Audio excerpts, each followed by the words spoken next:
প্রকাশ্যে এলো অভয়ার বাবার চাঞ্চল্যকর চিঠি। সোমবারই খড়দা থানায় নতুন করে অভিযোগ জানিয়ে চিঠি দেন অভয়ার বাবা, যার প্রেক্ষিতে ইতিমধ্যেই নতুন এফআইআর পুলিশের।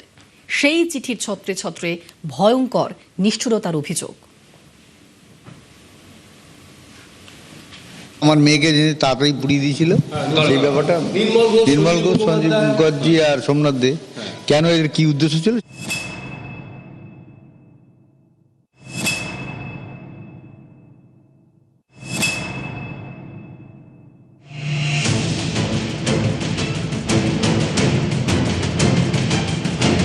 আরজিকর কাণ্ডে আগেই 3 আইপিএস অফিসারের ভূমিকা আতশকাচের তলায়। এবার খড়দা থানায় অভয়ের বাবার নতুন অভিযোগের প্রেক্ষিতে পানিহাটির প্রাক্তন তৃণমূল বিধায়ক সহ 3 জনের বিরুদ্ধে দায়ের হলো এফআইআর। স্ক্যানারে নির্মল ঘোষ, সোমনাথ দে ও সঞ্জীব মুখোপাধ্যায়। অভয়ার ঘটনায় ঠিক কি ভূমিকা ছিল এই 3 জনের? কন্যাহারা বাবার অভিযোগপত্রে শিউরে ওঠার মতো বিবরণ। অভয়ার বাবা লিখেছেন, 2024 সালের 9ই আগস্ট আরজিকরে ময়নাতদন্তের পরে তার মেয়ের মৃতদেহ নিয়ে গ্রিন করিডোর করে বাড়ির দিকে রওনা দেন 17 নম্বর ওয়ার্ডের তৃণমূল কাউন্সিলর সোমনাথ দে। ঘড়িতে তখন সন্ধে 7টা।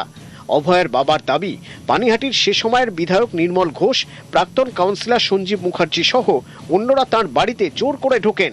দ্রুত শ্মশানে গিয়ে মৃতদেহ দাহ করার জন্য হুমকি দেন বলে অভিযোগ। এরাই হচ্ছে সেই মানুষ যারা আমার মেয়েকে দ্রুততার সঙ্গে এনে তথ্য প্রমাণ লোপাটের যে হয়েছে তার শেষ তথ্য প্রমাণ লোপাটকারী।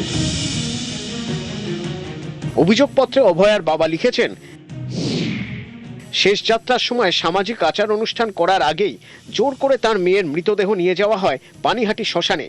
অভয়ার বাবার দাবি, আগে থেকে 2টি মৃতদেহ শ্মশানে থাকলেও জোর করে আগে অভয়ার শেষকৃত্য সেরে ফেলা হয়। সন্তানহারা মা বাবার সন্দেহ প্রমাণ লোপাট করে অপরাধী বা অপরাধীদের আড়াল করাই ছিল এর উদ্দেশ্য। নির্মল ঘোষ, সোমনাথ দে, সঞ্জীব মুখার্জি আমাদের সঙ্গে প্রতারণা করে আমার মেয়েটাকে পুড়িয়ে দিল এবং ডেড বডি যখন চুল্লিতে ঢুকিয়ে দেওয়া হলো, একটা শব্দহারা বাবা মা তার সামনে গিয়ে নির্মল ঘোষ, সঞ্জীব মুখার্জির পিঠ চাপড়ে বলছে, ওয়েল ডান বয়, ওয়েল ডান বয়। পানিহাটির অভয়ার বাবার অভিযোগের পরই নড়ে চড়ে বসলো খড়দহ থানার পুলিশ এবং খড়দহ থানা তদন্তকারী আধিকারিক। তারা পানিহাটি শ্মশানে এসে ফটোগ্রাফি করলেন এবং এখানকার যিনি ম্যানেজার রয়েছেন ভোলানাথ পাত্র, তার অফিসে গিয়ে কিন্তু জিজ্ঞাসাবাদ করছেন।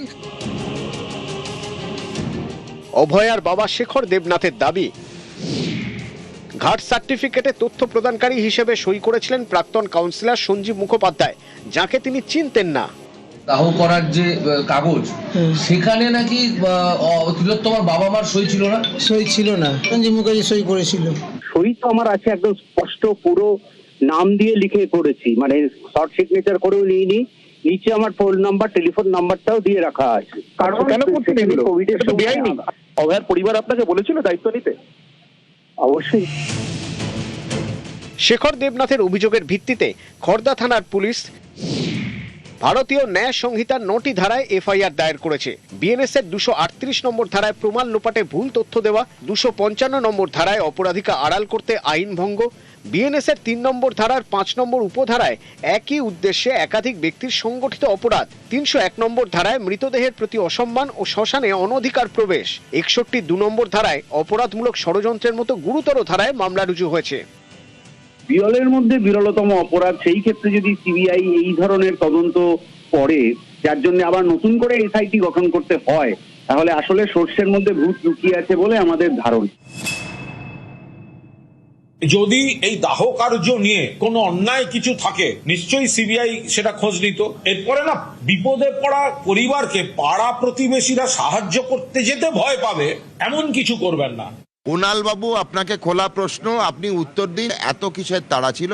আপনার 3 জন রাজনৈতিক নেতৃত্ব, তৃণমূল কংগ্রেসের প্রাক্তন বিধায়ক সহ নির্মল ঘোষ, জবাব দিতে হবে।